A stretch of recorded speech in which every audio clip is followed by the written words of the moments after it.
On this episode of Death by Adulting, life insurance? But I'm just a baby. Can I get insurance on Amazon? I don't think so. How to keep your important stuff important. The importance of an important papers box. Have I said important enough? Plus much, much more. Roll the intro.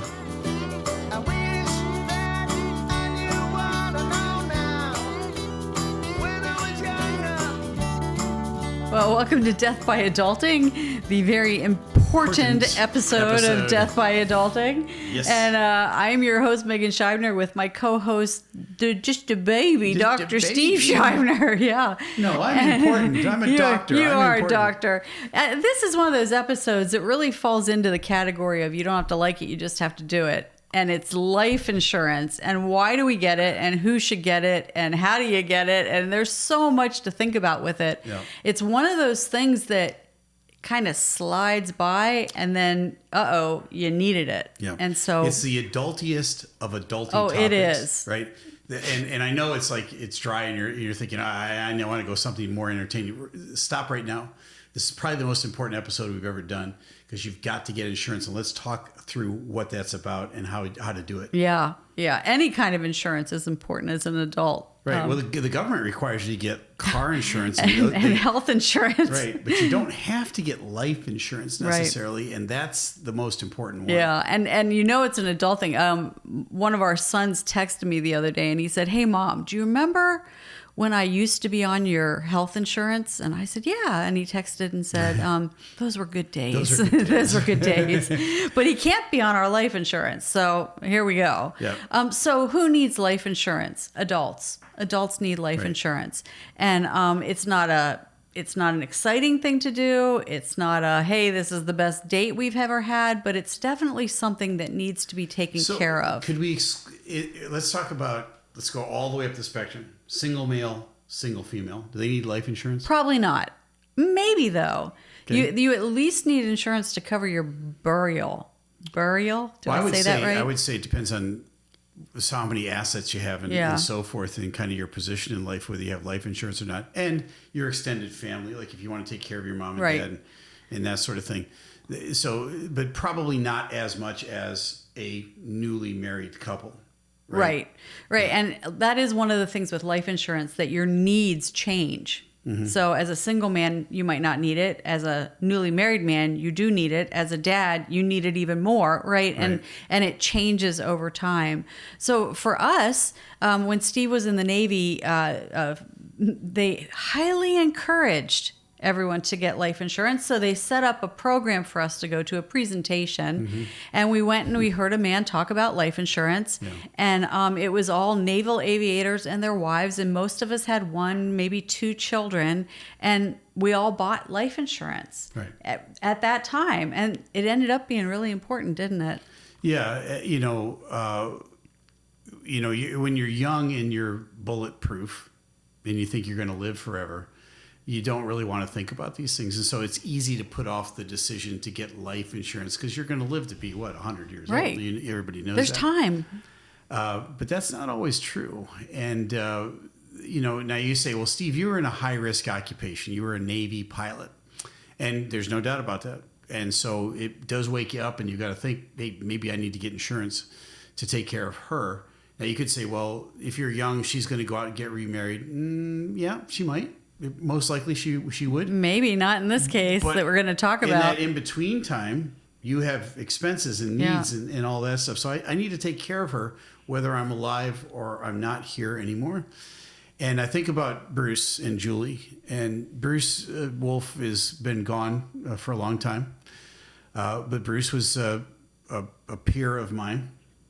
And we were at VP 23 back in the day, flying P3s, starting out life. We had the world by the tail, as I like to say. And in our early 20s, and Bruce and Julie had just gotten pregnant with their first child. We had just come back. We'd gone on our first couple of deployments and been apart. And I think you and I had 2 or 3 children now. Yeah, we were expecting our third. Our third child. We were always overachievers. But Bruce and Julie had just gotten pregnant with their first child. And after our first tour of duty, We were in our late 20s, but Bruce and Julie had been in that seminar and gotten the life insurance. Bruce went to the training command to help train students now to follow behind him in his footsteps.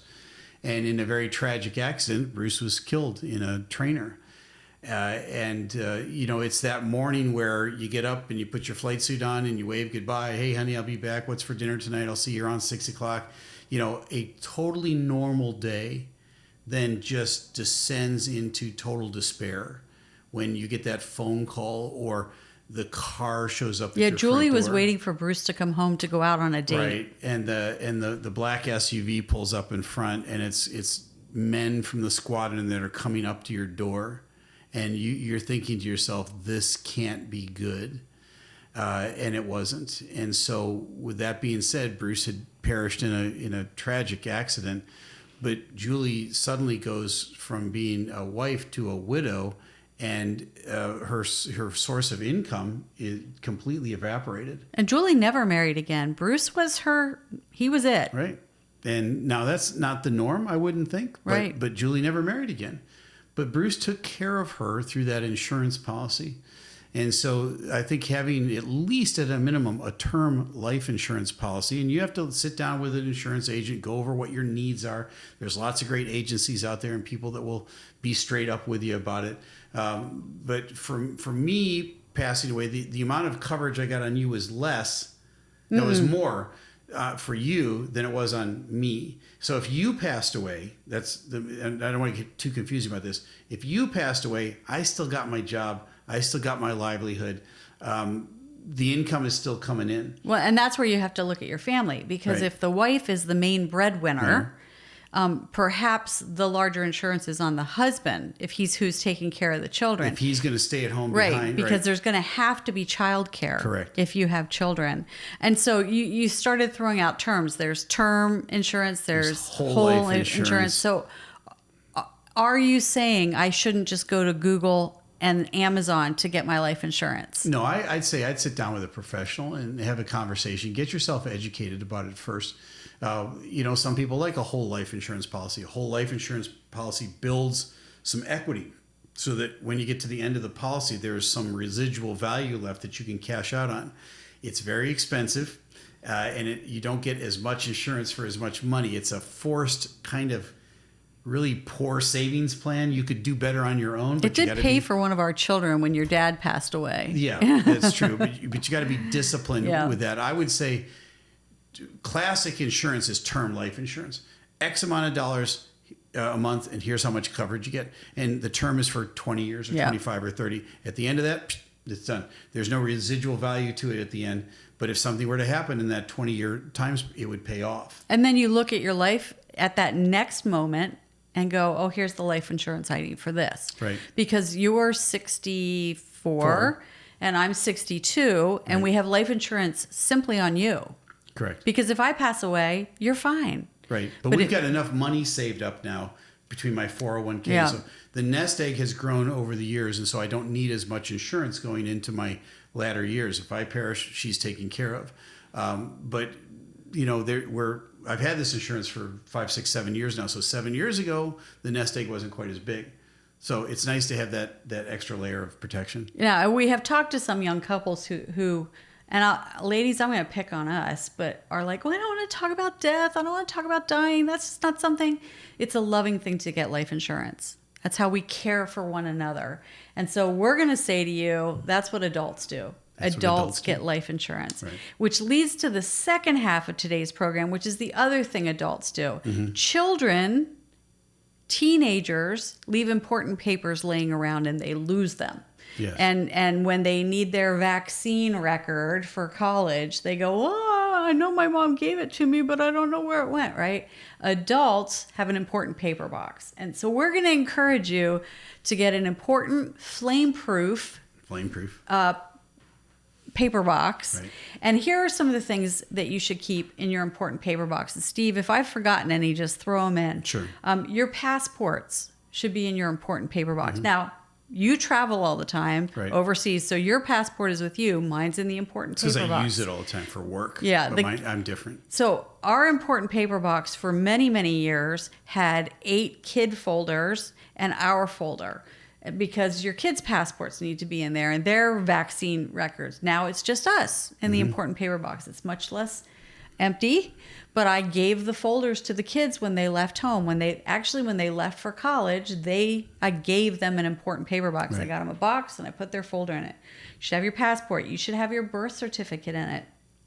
Think to yourself, what would be a pain in the neck to replace? Your marriage certificate. Our marriage certificate's in there.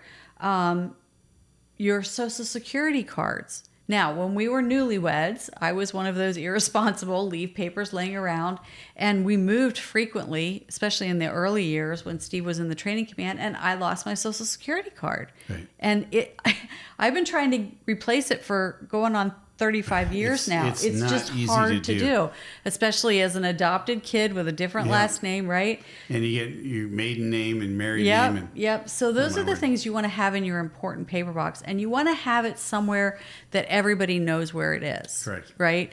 Can you think of other things that should be? Oh, car titles car titles. should be in the important paper box. Yeah, there's like primary and secondary things that go into this box. There's the stuff you're gonna have for the rest of your life: Social Security card, passport, birth certificate, marriage license, those sort of things. And then there's like warranties that are in print, titles to cars, your mortgage. your mortgage, the things that you go, when you go to sell the car, you go, where's the title to the car? Oh, I don't know. And then you end up having to, write to the state for a new title. It takes 6 weeks to come in. Yeah. Now the sale falls through. And so all those things need to be in a box. And stop with the boomer comments, okay, on this, because there are some things that are still in paper. It doesn't make any difference what age you are. You're 21 years old and you still have some things that are on paper. Yeah, your birth certificate Right? is not online. It's not all kept on your computer or in your phone. And a lot of things are your insurance cards and all that stuff. When you have to show, we get pulled over, you have to show the police. You can have all that. That's fine. But when you pass away suddenly, like Bruce did, you don't want to have somebody go, I don't know what his password is. I don't even know where to find it in his phone. Or I don't know how to get into the cloud.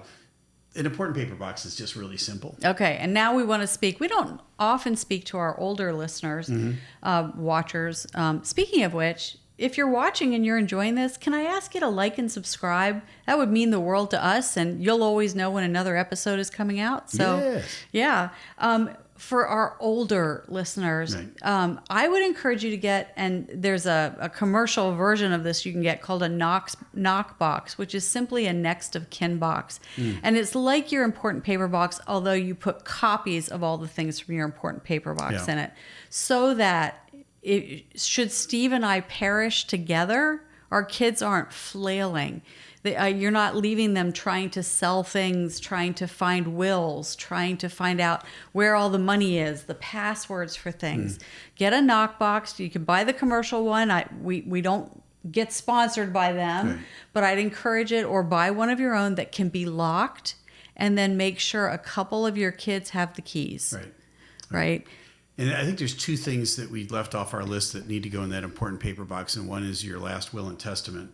And a living will. Yeah. Oh, And a living will. Yeah. That's huge. yeah. And so let's just talk to that for a minute, because I told you the story about Bruce, who died unexpectedly in an tragic accident.